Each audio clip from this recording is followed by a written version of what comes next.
이스라엘 자손이 여호와의 목전에 악을 행함으로 여호와께서 모압 왕 에글론을 강성하게 하사 그들을 대적하게 하시매 에글론이 암몬과 아말렉 자손들을 모아가지고 와서 이스라엘을 쳐서 종려나무 성읍을 점령한지라. 이에 이스라엘 자손이 모압 왕 에글론을 18해 동안 섬기니라.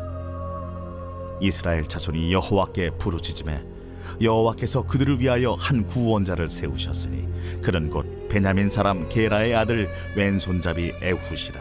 자, 구약 시대 때 가장 어두웠고 타락되었던 시기가 사사기 시대죠. 그런데 이 사사 시대에 참 독특한 이스라엘 신앙 역사에 하나의 패턴이 있습니다. 한 사이클이 계속해서 반복이 된다는 거죠. 그래서 먼저 이스라엘이 하나님께 범죄를 저지릅니다. 그랬을 때 하나님께서는 징계를 하시죠.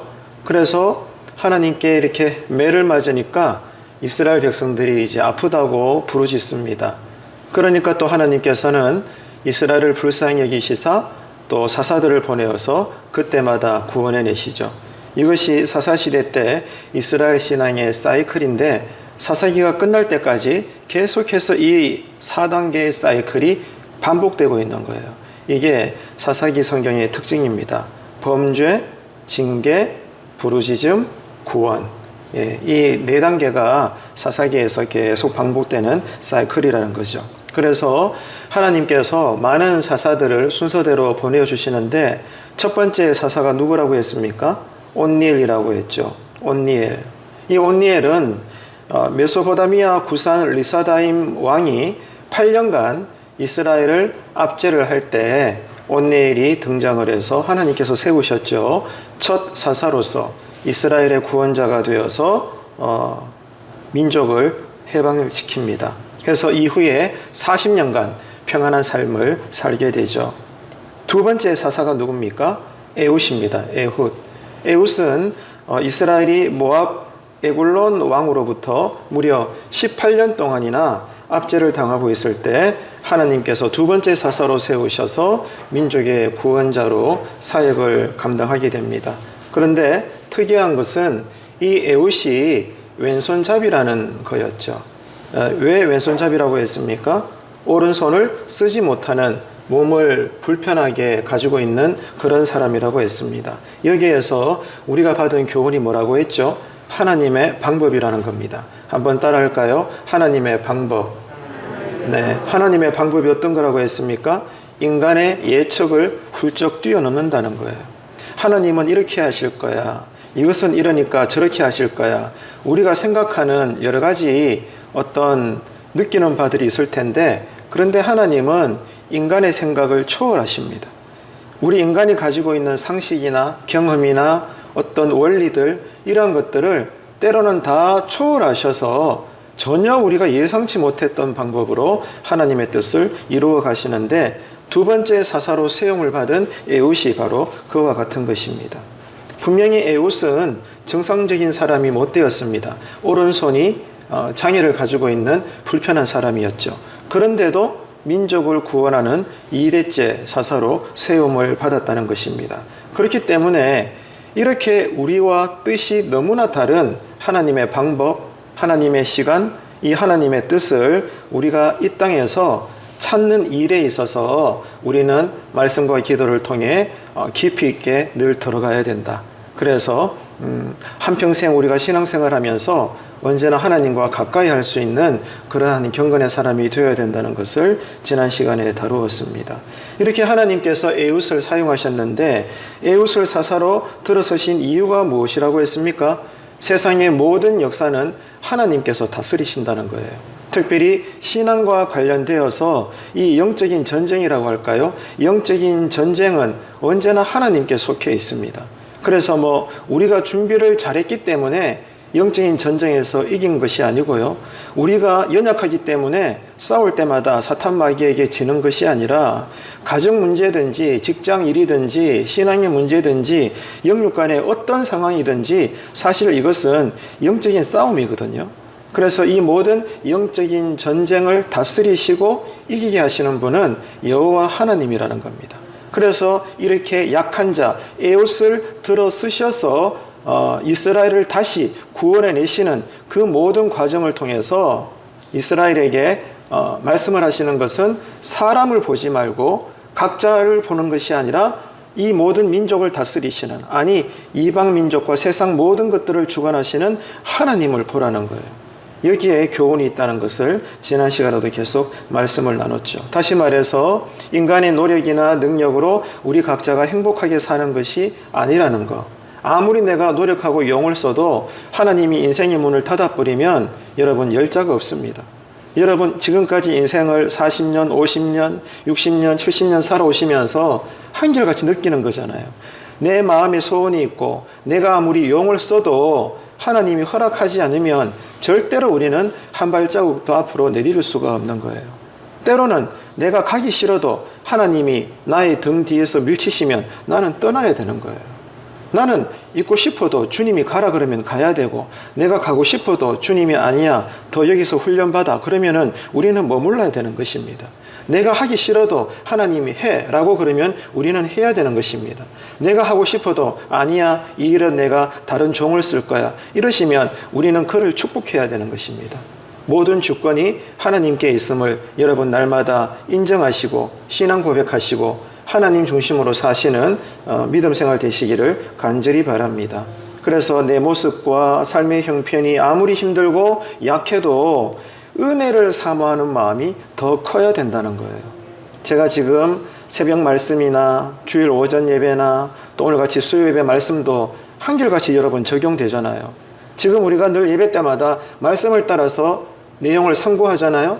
근데 공통점이 뭐예요? 여러분 무엇이었습니까? 은혜를 사모하는 마음이 더 커야 된다는 거예요. 그럴 때 우리의 약함은 아무런 문제가 되지 않는 것입니다. 하나님께서는 우리의 약함도 그뜬히 서시는 누구보다 강하신 분이기 때문에 여러분 하나님의 은혜를 사모하셔서 우리가 어떤 처지에 있든지 믿는 자로서 신앙의 사명을 다 감당할 수 있는 새로운 은혜가 교회 안에 또 여러분의 인생 위에 임하게 되시기를 축복합니다. 그래서 무엇보다도 나의 약함이 하나님께 붙들려야 돼요. 이를 위해서 여러분 기도하셔야 됩니다. 내가요 신앙생활함에 있어서 또 교회를 섬김에 있어서 아무튼 하나님 뜻대로 삶에 있어서 뭐 내가 가지고 있는 재능, 나의 강함, 나에게 주신 은사, 달란트 이것만이 하나님의 일을 감당하는 데 전부가 아닙니다. 지금 에훗도 마찬가지고요. 성경에 등장하는 모든 인물들의 여러분 역사를 더듬어 보십시오. 모두가 다 약한 것들 투성이었습니다. 언제나 하나님은 어떤 면에서 보면 일부러 우리의 약함을 쓰시는 것 같아요. 우리의 약함을 통해서 하나님의 그 강하신 섭리들을 때마다 이루어 가시는 거예요. 그렇기 때문에 이 성경의 진리를 우리가 안다면 언제나 우리의 기도는 한결같아야 됩니다. 나의 약함이 분명히 있지만 이 약함조차도 하나님 손에 붙들리기만 하면 강함이 된다는 거예요. 이 신비를 여러분 체험하시기를 바랍니다. 가정에서도 체험하시고 또 예수 믿는 부모로서 여러분의 자녀들에게 이 믿음을 전수하십시오. 이게 여러분 진짜 교회이지 않을까요? 자녀들에게 어떤 신앙을 여러분 가르쳐주고 있습니까?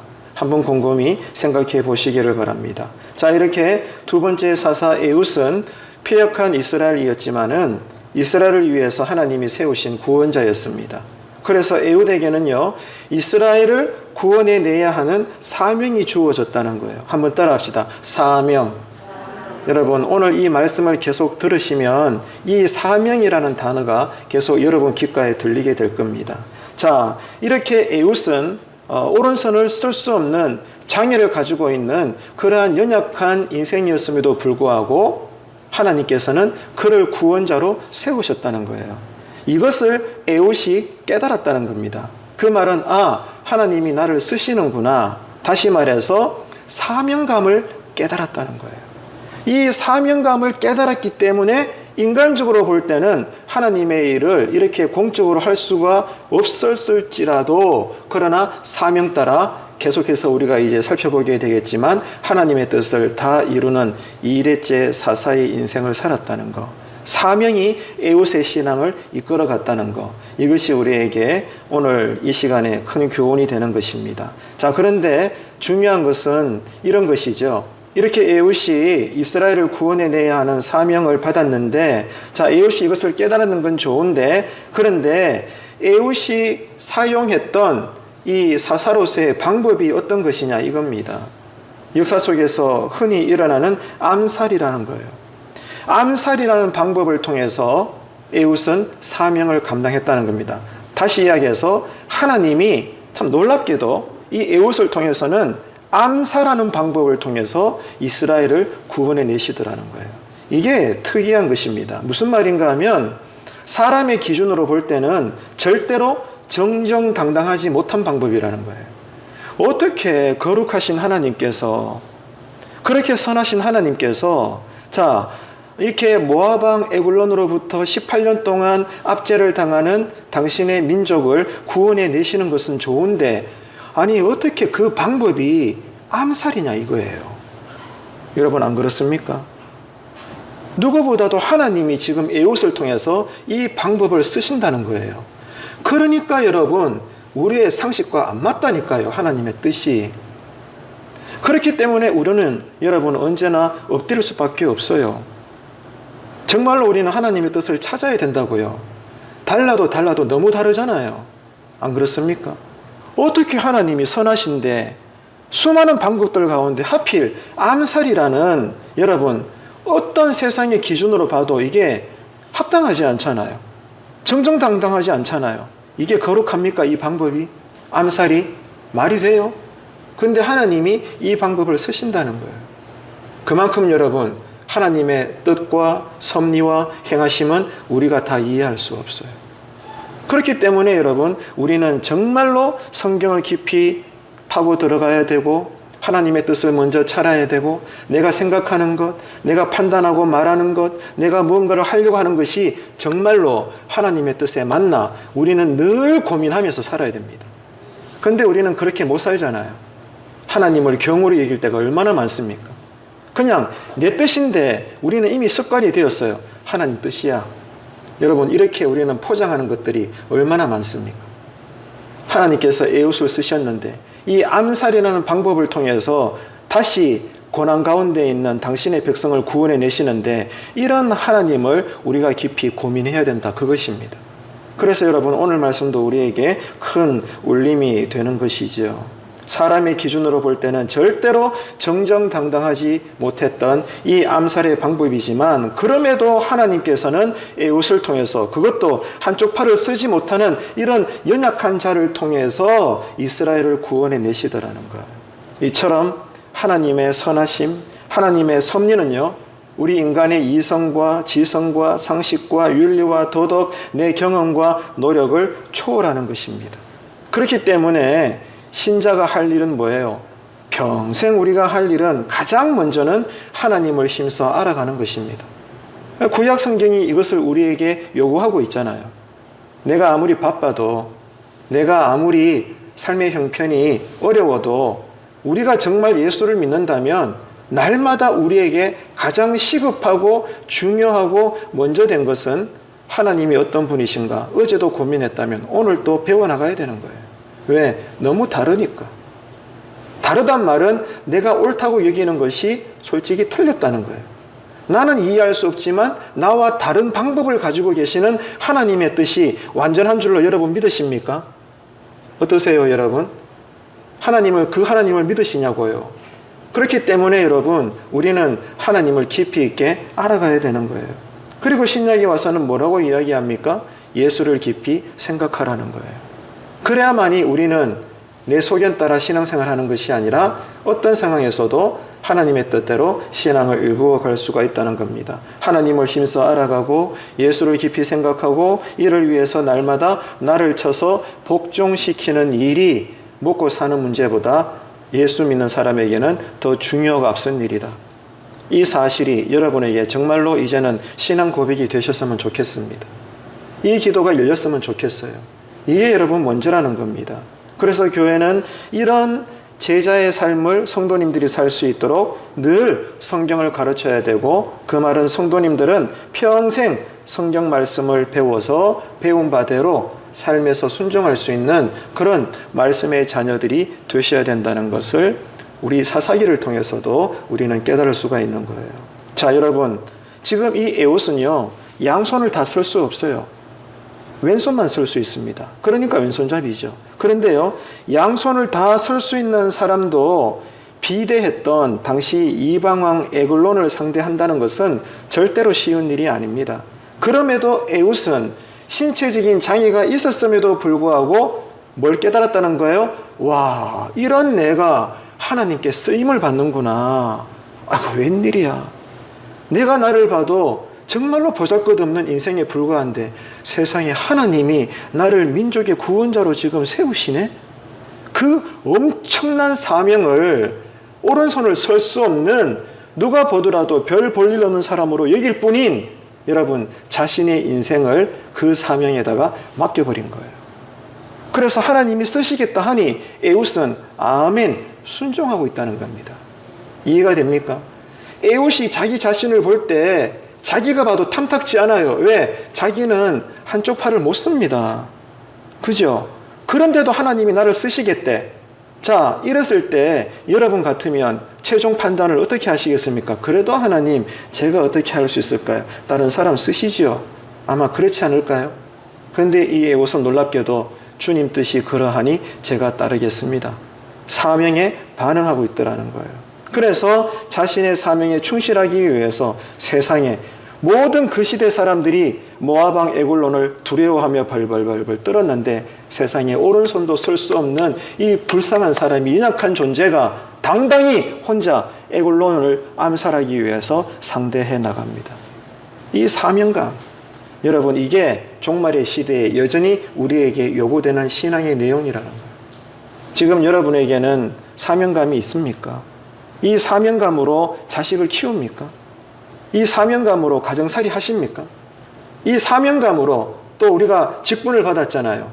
교회를 지금 어떻게 섬기고 계십니까? 오늘 이 에옷을 쓰시는 하나님 앞에서 우리의 신앙을 점검해 봐야 되는 거예요. 나는 정말 믿는다 자평하지만 그러나 솔직히 나는 사명감이 지금 살아있나? 여전히 불타고 있나? 나의 약함이 하나님께 맡겨져서 이런 약함도 나를 쓰시는 그 영적인 강함이 나는 체험되어지고 있는가? 여러분 오늘 우리는 이 말씀 앞에서도 생각을 해보게 되는 것입니다. 자, 이렇게 자신의 사명에 충실하기 위해서 에웃은 에글론을 상대를 하는데요. 자, 본문을 다시 한번 보도록 하겠습니다. 이스라엘 자손이 그를 통하여 모압왕 에글론에게 공물을 바칠 때에 에훗이 길이가 한 규빗 되는 좌우에 날선 칼을 만들어 그의 오른쪽 허벅지 옷 속에 차고. 당시 이스라엘은 모압에 이렇게 조공을 바쳤어요. 왜? 약속 국가니까. 그죠? 압제에 지금 시달리고 있으니까 세금도 바쳐야 되고 곡물도 바쳐야 되고 귀한 것들을 다 바쳐야 되는 거예요. 예.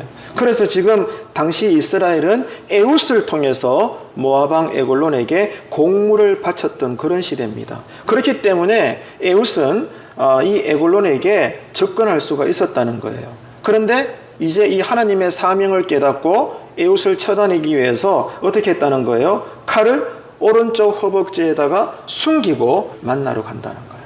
지금 사명을 감당하고 있는 연약한 자의 이 행동을 보시기를 바랍니다. 이게 믿음이에요, 여러분. 이게 신앙이라고요. 지금 우리는 어떤가 여러분 한번 살펴보시길 바랍니다. 자, 그런데 놀라운 것은 적군들이 이 에웃을 전혀 위험하게 보지 않았다는 거예요. 누가 보더라도 늘 이 사람을 통해서 이스라엘이 곡물을 당신의 왕에게, 즉 모압왕 에글론에게 바쳤기 때문에 오늘 또 오는구나, 당연히 곡물 바치러 저 에웃이 왔구나, 적군들이 그렇게 여긴 거예요. 더군다나 오른손에 장애를 가지고 있는 그러한 별 볼 일 없는 사람이 늘 왕 앞에 곡물을 바치러 나왔기 때문에 이번에도 그 왕의 신하들은 전혀 의심하지 않았다는 거예요. 충분히 여러분 상상이 되시죠? 지금 그런 상황이 펼쳐지고 있는 것입니다. 여러분 무슨 말입니까? 바로 이거예요. 믿음은요, 어디를 어떻게 바라보는가에 대한 것입니다. 믿음은요, 인간의 눈으로 보고 판단하는 게 아니에요. 믿음은 하나님 관점에서 내 가정을 보고 내 신앙의 상태를 보고 우리 교회를 보고 나라와 민족을 보고 내 자녀를 보는 거예요. 내 일터와 직장도 믿음의 눈으로 보는 거예요. 이 믿음이 여러분에게 충만하게 되기를 축복합니다. 믿음은 무엇을 어떻게 바라보는 것인가에 대한 것인데, 사람의 눈으로 보게 되면 에웃은 누가 보더라도 별 볼 일 없는, 적군들조차도 전혀 긴장할 필요가 없는 그런 연약한 존재였어요. 한쪽이 여러분 차이가 있는데 누가 무서워하겠어요? 안 그렇습니까? 그런데 여러분, 하나님의 눈으로 보면 에웃이 누구예요? 민족의 구원자입니다. 하나님의 용사예요, 용사. 이게 여러분 결정적인 차이라고요. 우리 가운데 예를 들면 여러분에게 이해를 돕기 위해서 이렇게 설명하겠습니다. 오늘 수요 예배 나오셨는데 여러분 예배자 한 분 한 분 가운데 누군가는 성령으로 충만하여 지금 대연대전 이 말씀에 반응할 겁니다. 하지만 누군가는 믿음이 바닥난 상태에서 인간의 감각으로, 인간의 언어로 설교를 들을 수도 있을 겁니다. 안 그렇겠습니까? 여러분의 가정을 보면서도 성령 충만한 자는 다르게 여길 것이고, 예수는 믿는다 하지만 늘 여러분 은혜 가운데 살지 못하는 어떤 가정의 부모라면 지금 내가 처한 가정 형편을 두고 또 다르게 해석하지 않을까요? 이게 여러분 믿음이 있고 없고의 차이라니까요. 지금 예수 믿는 부모로서 여러분 눈에 여러분 자녀들의 신앙은 어떻게 보이고 있습니까? 그저 학교에서 공부 잘하고 사람들과의 관계 좋고 또 제때에 직장에 취직도 하고 승진도 하니까 여러분 만사 오케이입니까? 지금 예수 안 믿는데 예수 믿는 부모님이 여러분 그렇게 여기십니까? 그거 아니잖아요. 지금 여러분은 어떤 눈으로 인생을 보고 있습니까? 지금 이 에웃은요, 사람의 눈으로 보자면 진짜 보잘것없는 사람이에요. 그런데 하나님의 눈으로 보게 되면 여러분 2대째 사사예요. 지금 이런 형편에 지금 우리가 이 말씀을 추적하고 있는 것입니다. 지금 우리는 어떤 눈을 가지고 신앙을 살고 있는가? 늘 틈틈이 말씀을 드린 것처럼 엘리사의 눈으로 여러분 지금 상황을 보고 있습니까? 게하시의 눈으로 똑같은 상황을 보면서도 벌벌벌 떨고 있습니까? 둘 중에 하나겠죠. 그렇기 때문에 여러분 우리가 기도하는 거예요. 그렇기 때문에 우리는 어떤 길을 썼으라도 여러분 예배 가운데 말씀과 기도 가운데 하나님 만나려고 몸부림치는 거예요. 왜? 영안이 열려야 되니까. 영안이 열려야 남들은 울지 않아도 나는 울 수밖에 없는 거예요. 믿음의 눈이 열려야 남들은 여러분 울어도 나는 웃을 수가 있는 거예요. 왜? 하나님은 내 생각과 다르니까. 이게 여러분 신앙이지 않을까요? 지금 여러분 평안하십니까? 그 평안하다고 느끼는 것이 정말 믿음의 눈으로 보는 판단이십니까? 오늘 이 에웃을 쓰시는 그 시대의 형편에서 이 오늘 말씀을 들으시면서 정말 지금 나의 신앙의 상태, 나의 이 눈은 여전히 육신의 눈인가, 이제 믿음의 눈이 열리고 있는가 여러분 더듬어 보시기를 바랍니다. 자, 여러분 본문을 또 읽어보도록 할까요? 곡물을 모압 왕 에글론에게 바쳤는데 에글론은 매우 비둔한 자였더라. 에훗이 곡물 바치기를 마친 후에 곡물을 메고 온 자들을 보내고 자기는 길갈 근처 돌 뜨는 곳에서부터 돌아와서 이르되, 왕이여, 내가 은밀한 일을 왕에게 아뢰려 하나이다. 조용히 하라. 하매 모셔 선자들이 다 물러간지라. 에훗이 그에게로 들어가니 왕은 서늘한 다락방에 홀로 앉아있는 중이라. 에훗이 이르되, 내가 하나님의 명령을 받들어 왕에게 아뢰릴 일이 있나이다. 왕이 그의 좌석에서 일어나니 현재 이 모압 왕은 에골론입니다. 이 에골론 이름의 뜻이 뭔가 하면 황소, 송아지, 뚱뚱하다 이런 의미가 담겨 있다고 해요. 그래서 이 이름만큼이나 당시 에골론은 비둔한 이 뚱뚱한 몸집을 가지고 있었고 외모도 그러했다고 합니다. 그런 만큼 탐욕스러웠고 어리석은 성품의 사람이었다고 해요. 그래서 지금 이 에웃이 모압 왕 에골론을 향해서 이렇게 말합니다. 내가 하나님의 메시지를 들고 왔으니 당신께 알릴 것이 있습니다. 에웃이 이렇게 말하니까 누구보다 탐욕스러운 마음을 갖고 있는 이 비둔한 에골론 입장에서는 어떤 자신의 이 탐욕스러움을 채워줄 수 있는 어떤 신적 예언이 있는가 보다. 한번 들어볼까? 아니면은 어떤 큰 뇌물을 저 친구가 준비했구나. 그래서 지금 내 주머니를 아주 또 이렇게 풍족하게 해주려고 뇌물을 가지고 왔구나. 그것을 기대하면서 여러분 지금 자신 주변에 보좌하고 있는 신하들을 다 물러내고 아무도 없는 상태에서 여러분 이 에웃을 자기 앞으로 오라고 에골론이 지금 이렇게 행동하고 있는 것입니다. 그러니까 무방비로 에훗과 독대하는 모습을 통해서 이 모압왕 에골론이 그 이름만큼이나 얼마나 어리석은 자였는가를 지금 성경이 설명을 하고 있는 것입니다. 자, 그 다음에 21절, 22절 보십시오. 에훗이 왼손을 뻗쳐 그의 오른쪽 허벅지 위에서 칼을 빼어 왕의 몸을 찌르매 칼자루도 나를 따라 들어가서 그 끝이 등 뒤까지 나갔고 그가 칼을 그의 몸에서 빼내지 아니하였으므로 기름이 칼날에 엉겼더라. 끔찍하지 않습니까? 성경이 이토록 여러분 사실 그대로 기록하고 있어요. 심판날에 우리의 다른 사람들이 몰랐던 우리의 은밀한 죄가 이렇게 여러분 다 까발려질 겁니다. 그래서 회개해야 돼요. 왜? 회개하면 하나님이 우리의 죄악을 기억지 않겠다고 약속하셨거든요. 회개하지 않으면 그날에 한평생 누구도 몰랐던 나의 은밀한 죄가 그날에는 다 드러납니다. 여러분 어떻게 감당하시려고 그래요? 그래서 회개가요 우리의 부끄러움을 사라지게 하는 거예요. 회개의 은혜와 복이 여러분에게 기도하실 때마다 임하게 되기를 축원합니다. 그날이 온다고요. 여러분 이거 못 믿는다면 이거 정말 다시 생각해야 될 문제죠. 저와 여러분 사이에. 그날이 온다고요. 자, 이렇게 에웃이 오른손을 쓰지 못하는 장애자이다 보니 오른쪽 허벅지에 왜 왼손만 쓰니까 왼손에 넣는 것보다 이 오른쪽 허벅지에서 칼을 빼내는 게 더 빠르잖아요.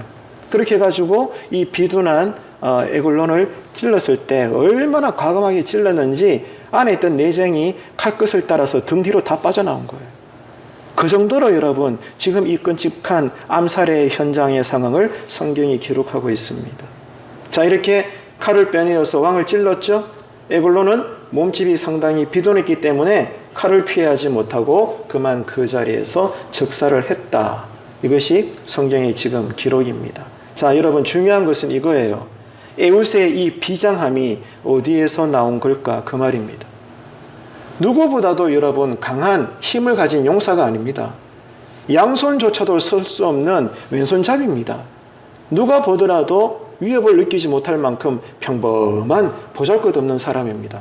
그랬던 그가 그 시대 모든 사람들이 두려워했던 그 모압왕 에글론을 홀로 상대해서 이렇게 암살을 한다? 여러분 어마어마한 용기이지 않습니까? 우리에게 이런 용기가 있을까요? 신앙을 떠나서 말입니다. 그 정도로 지금 이 에웃은 엄청난 여러분 용기를 발휘하고 있어요. 이 비장함이 어디에서 나오는 걸까? 그 말입니다. 서두에 말씀을 드린 것처럼 사명감입니다. 하나님이 나를 세우셨구나. 내가 뭐라고? 그런데 하나님이 나를 사사로 세우셨구나. 이 사명감이 자기를 덮으니까 자신의 신세나 처지는 온데간데 없고 나의 약함도 하나님 손에 붙들린 바가 되니까 이스라엘을 이런 압제에서 암살이라는 기가 막힌 방법으로 그저 이스라엘 민족을 구원해내는 거예요. 이 사명감이 여러분 교회를 살립니다. 이 사명감에서 여러분이 원하는 교회의 성장과 발전과 부흥도 오는 것 아니겠어요? 프로그램 아닙니다. 열심히 기도해서 정말 기적같이 교회 예산이 더 많이 확보됐다. 그게 교회를 발전시킬까요? 천만에 만만의 말씀이에요. 지금 우리에게는 사명감이 살아있습니까? 어떻습니까, 여러분? 저는 이 말씀을 준비하면서 되게 진지해졌어요. 배 목사야, 니는 사명감이 있나? 니 목사라고 하면서 더군다나 담임 목사로 지금 3번째까지 교회에 하나님의 인도하심을 받고 왔는데 니는 지금 사명감이 어떻노? 설교 준비하는데 성령님이 내 마음을 괴롭게 하더라고요. 당연히 저는 회개할 것밖에 없죠. 여러분은 어떠세요? 지금 사명감에 의해서 예배 드리고 있습니까? 오늘 밤에 우리는 이거 놓고 기도해야 돼요. 하나님, 장로인 나, 권사인 나, 성도요 집사인 나, 목사인 나, 사명감 회복시켜 주십시오. 그러면 살겠나이다. 여러분, 이 기도가 열려지는 오늘 밤의 기도가 되시기를 축복합니다. 다시 말해서 오늘날 우리는 이미 타성에 젖어서 바싹 메마른 그런 종교적인 생활을 하고 있는 것은 아닌지, 오늘 이 에웃을 쓰시는 또 사명감대로 사는 이 한 인생을 우리가 살펴보면서 우리 자신에게 물어봐야 되는 것입니다. 모두가 바쁘게 살아가는 어려운 시대입니다. 몸도 피곤하고 마음도 피곤합니다. 또 경제적으로도 너무나 어렵습니다. 그래서일까요? 확실히 교회마다 주님을 향한 충성과 헌신도가 갈수록 떨어집니다. 또 어느 교회나 똑같은데 예배는 드려도 빈자리는 여전히 늘어날 뿐입니다. 교회에 속했는데도 불구하고 이런저런 이유로 그 교회 성도들조차도 모이지 않는 시대가 되었습니다. 여러분, 지금 유명한 강사 목사님 모시고 부흥 집회 보십시오. 그 한 교회에 자리가 다 찰 것 같아요? 안 찹니다. 제 어릴 때만 해도 유명하지 않더라도 어느 교회에 부흥이 한다 그러면 주변에 있는 모든 교회 성도님들이 다 모였어요. 2시간 전에도 가보면 자리가 없어요. 저 다 기억나거든요. 근데 지금은요, 천하의 유명한 강사를 모셔도 그 교회에 속한 성도님들도 70%도 안 모여요. 이해되시죠? 그 정도로 지금 믿음 없는 시대에 지금 우리가 살고 있어요. 뭐 딴 말 할 건 뭐 있습니까? 우리 각자가 사명감이 지금 잃어버렸는데, 이 에웃을 보면서 우리는 깨닫게 되는 것입니다. 이런저런 이유로 정말로 우리는 교회마다 주님을 향한 충성과 헌신이 떨어지고 있습니다. 예배도 잘 모이지 않아요. 왜? 삶이 고되니까. 이게 결정적인 이유입니다. 우리 편에서는. 직장일 때문에 허덕이고 돈 벌어야 되고 자식들 먹여 살려야 되고 놀 수는 없고 일하려고 하지만 직장의 문은 너무나 협소하고 말이죠. 청년인데도 여러분 직장 구할 수가 없어서 어쩔 수 없이 허덕이고 있는 여러분 취중생들이 얼마나 많습니까? 그죠?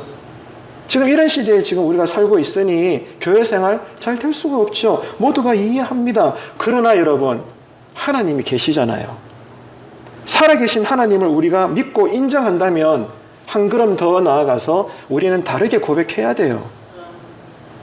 우리가 믿는다 하면서도, 하나님밖에 없다 하면서도, 정말로 하나님을 사랑한다고 내 입으로 고백하면서도 우리의 이 신앙의 열심과 헌신이 갈수록 사라져가는 이유는 바빠서가 아니라, 멀어서가 아니라, 몸이 피곤해서가 아니라 근본적으로는 하나님을 향한 우리의 마음이 없어져 가기 때문입니다. 이거 인정해야 돼요, 여러분. 내 마음이 없으니까 바쁜 것이 핑계가 되는 거예요. 내 마음이 안 쏟아지니까 멀리 있다는 것이 변명이 되는 거예요. 안 그래요? 내 마음이 있다면 여러분 멀리서도 나와요. 왜? 내가 사랑하니까, 내가 좋아하니까, 먹을 것이 있으니까. 여러분 가끔씩 뭐 관광지에 가서 어떤 깨끗한 물에 발을 담그면 많은 물고기들이 모이는 그런 뭐 이렇게 관광지가 있잖아요. 발 한번 담겨 보십시오. 수많은 작은 물고기 떼들이 바글바글 모여가지고 내 피부를 쪼아댑니다. 내가 발을 아무리 훑혀서 그 물고기들을 훑어내도요, 금세 또 1, 2초 상간에 다시 모여듭니다. 왜? 그 물고기 입장에서는 먹을 것이 있으니까. 여러분 인정하셔야 돼요. 중요한 것은 우리 마음의 문제라고요. 마음이 있으면 지금 내가 처한 처지는 아무것도 아니에요. 마음이 없으니까 여러 가지 이유를 대면서 우리는 가까이 하지 않는 것입니다.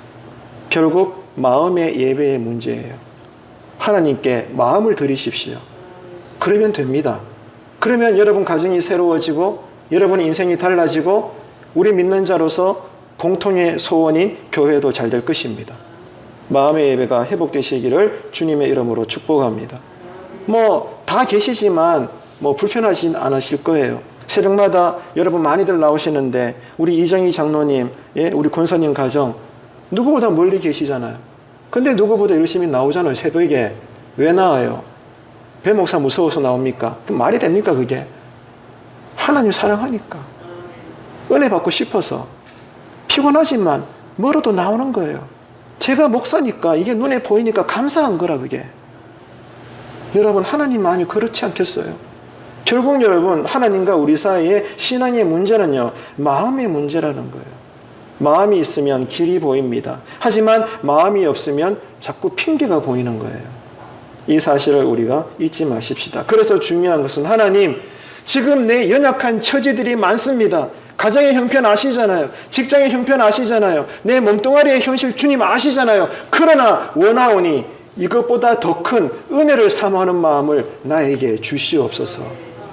나의 연약한 삶의 형편이 하나님 손에 붙들리기만 하면 나는 꼬라지가 이럴지라도 여전히 하나님은 에웃을 쓰셨듯이 내 가정도 나도 우리 교회도 하나님은 쓰실 줄로 믿습니다. 이 고백이 다시 회복되고 살아나는 여러분의 기도에 눈물이 되시기를 바랍니다. 그러면 여러분 교회가 안 되겠어요? 그런 교회를 꿈꾸십시오. 그럴 때 여러분 하나님께서는 크게 역사하실 줄로 믿습니다. 그래서 지금 우리의 신앙이 약한 이유는 여러 가지 삶에 분명히 보이는 어려운 형편 때문이 아니라 따지고 보면 우리의 믿음이 없어서 그렇고 사명감이 자꾸만 상실되어져 가기 때문이다.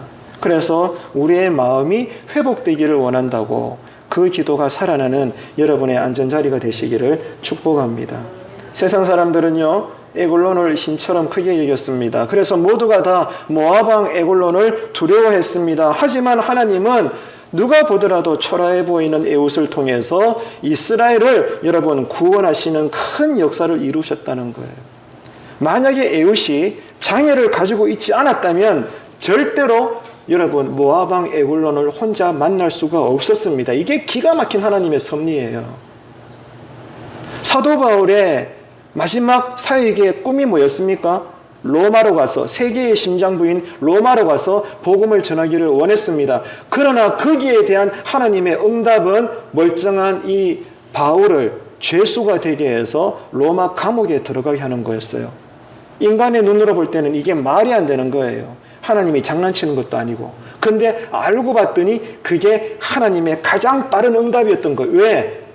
그 감옥으로 바로 들어가야 감옥에는 들어가 있지만 수많은 세상을 호령하는 정치인들이 바글바글하기 때문에 이 감옥에 있는 세상 권력자들에게 먼저 복음이 전파되는 것이 전 세계적으로 복음이 확장되는 가장 빠른 길임을 하나님은 아셨던 것입니다. 그래서 사도 바울의 믿음대로 마음의 소원대로 그 방법을 통해 하나님은 역사하셨던 거예요. 이처럼 여러분 우리의 생각과 하나님의 다스림은 달라요. 그래서 우리는 바빠도 기도해야 되고 아파도 엎드려야 되고 피곤해도 손에서 말씀을 놓지 않아야 됩니다. 이 경건이 살아있는 우리 교회가 되기를 축원합니다. 아멘이십니까? 여러분 정말 깨달아지시기를 바라요. 저는 오늘 이 말씀을 준비하면서 제가 먼저 깨달아지더라고요. 그렇지, 아멘, 아멘. 그렇게 되더라고요, 여러분. 세상의 기준으로 볼 때는 이 에웃은 지극히 평범한 사람이었지만은 그런 그가 나라를 구하리라고 기대할 수 있던 사람은 아무도 없었습니다. 그러나 그 약함이 하나님 손에 붙들리기만 하면 아무런 문제가 되지 않는다. 여러분, 이 신앙을 우리가 가정에서부터 체험하게 되기를 간절히 바랍니다. 많은 사람들이 자기가 가진 약점들 때문에 하나님께 나는 쓰임받기 어려워요. 지금은 아닌 것 같아요. 형편이 나아지면 내가 교회에 충성할게요. 그렇게 말하는 사람들 저는 목회자로서 많이 만나봤습니다. 여러분도 이해가 되실 거예요. 그러나 하나님은 그 약점 때문에 우리를 사용하신다는 거. 이게 여러분 신앙의 비밀입니다. 신비예요. 자, 누군가가 하나님으로부터 쓰임받는다. 왜 쓰임받을까요? 누구보다 그 사람이 약하기 때문입니다. 이스라엘이 왜 하나님께 선택을 받은 민족일까요? 주변의 많은 민족들 중에서도 가장 보잘것없는 약한 민족이었어요.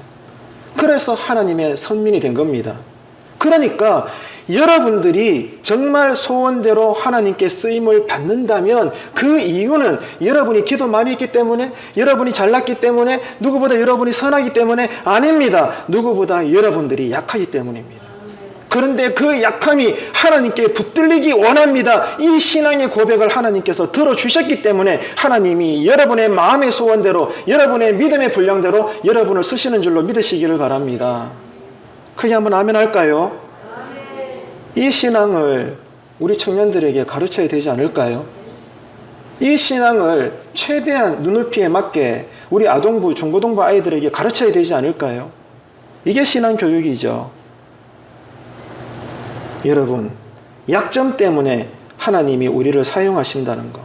이 진리의 사실을 우리가 알고 신체적 장애, 정신적인 질병, 어떤 불우한 환경 때문에 스스로를 제약하지 마십시오. 그것은 하나님의 주권과 능력을 제한하는 불신앙입니다. 내가 볼 때는 아닌 것 같아. 그래서 하나님도 아니하실 거야. 이것이 바로 여러분 죄예요. 왜 하나님을 재단합니까? 왜 하나님을 마음대로 평가합니까? 여러분 그러면 안 되잖아요. 그렇기 때문에 여러분 성령님은 우리로 무시로 기도하게 하는 거예요. 기도하면 내 말이 달라지거든요. 내 생각이 변하거든요. 왜? 성령님께서 나를 다스려주고 계시니까. 이 은혜를 우리가 날마다 경험해야 되는 것입니다. 그래서 여러분 하나님의 선택 기준은 우리가 절대로 이해할 수도 없고 설명할 수도 없습니다. 그렇기 때문에 있는 모습 그대로 따라합시다. 있는 모습 그대로 하나님께 도움을 구하시고 하나님의 권능을 의지하시기를 바랍니다. 그러면 여러분 삶의 약함이 반드시 하나님의 시간에 하나님의 방법으로 강하게 쓰임 받을 줄로 믿습니다. 이것이 서로에게 간증이 되어야 되는 거예요. 그래서 여러분 하나님은 우리의 약점을 강점으로 바꾸신다는 거, 그래서 하나님이 영광 받으시도록 역사하신다는 거, 이 사실을 꼭 기억하시고 우리가 할 일은 나의 강함이 아니라 나의 연약함을 하나님께 맡겨드리는 거예요. 그래서 하나님 스스로가 강하시기 때문에 나의 약함을 가지고 들어 쓰시는 것에는 아무런 문제가 되지 않는다. 이 사실을 여러분 꼭 기억하시고 하나님의 손에 붙들리면 인간의 약점은 강점이 된다. 따라합시다. 하나님 손에 붙들리면 약함이 강함이 된다. 믿으시면 크게 한번 아멘 합시다. 예, 여러분 이 신앙으로 기도하시고 이 신앙으로 잘 사셔서 모든 사람들에게 간증할 수 있는 저와 여러분 되시기를 바랍니다. 자, 말씀을 정리합시다. 여러분 오늘 말씀을 들으시고 우리가 이제 할 일은 이겁니다. 나의 약함을 하나님 안에서 바라보는 겁니다. 내 관점에서 나의 약함을 해석하지 말고 하나님의 눈으로 나의 약함을 보십시오. 그러면 여러분 해석이 달라질 거예요.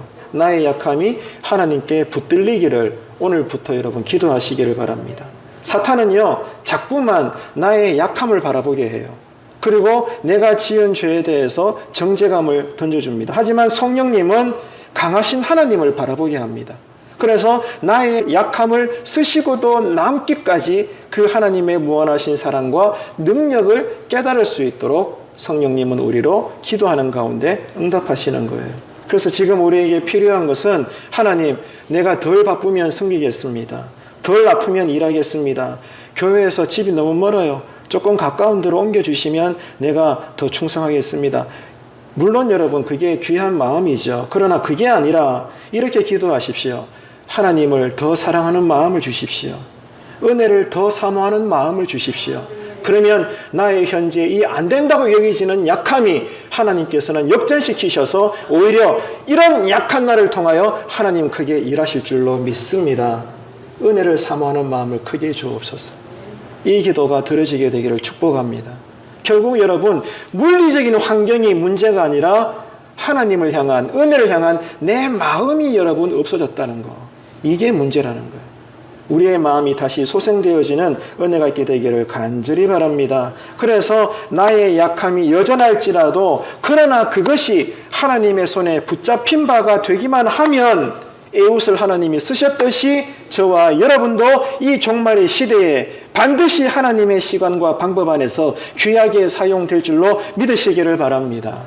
이 믿음으로 오늘 밤에 여러분 기도하시다가 마음의 평안함을 가지고 잠자리에 드시고 남아있는 며칠간도 잘 지내시고 주일날 다시 만나면 목장별로 서로가 서로에게 귀한 살아있는 간증을 나눌 수 있는 그런 성령 충만한 우리 교회 신앙 되시기를 주님의 이름으로 축원합니다.